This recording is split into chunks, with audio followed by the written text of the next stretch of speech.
حدیث از بیهقی روایت شده است که عمر ابن الخطاب رضی الله عنه گفت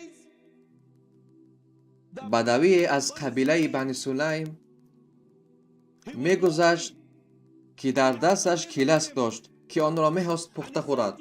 وقتی آن دید جمع اصحاب را در گرد پیامبر صلی الله علیه و سلم، گفت این مرد کی هست که در گرد او جمع شده اید؟ و صحابگان جلیل القدر پیامبر صلی الله علیه و سلم گفتند این پیامبر الله است صلی الله علیه و سلم.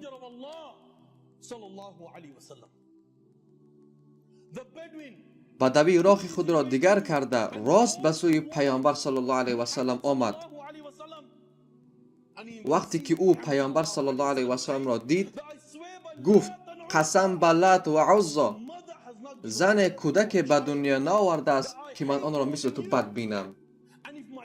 اگر قوم من فکر نکند که من حالا به اندیشه ام، من تو را میکشتم. عمر ابن الخطاب رضی الله عنه شخصی بود که در گپ خود می ایستاد. او گفت ای پیامبر صلی الله علیه و سلم، اجازت بده تا من سر این کافر را بزنم. پیامبر صلی الله علیه و سلم اجازت نداد. پیامبر صلی الله علیه و سلم به طرف او گشت و گفت برای چی دروغ میگویی؟ چرا ما را تهدید میکنی؟ بدوی گفت قسم به لات و عزی، من به تو باور ندارم تا وقتی که این کلاسک به تو باور نکند. و کلاسک را از دستش گرفته به نزد پیامبر صلی الله علیه و سلم ماند. پیامبر صلی الله علیه و سلم گفت بگو من کی هستم؟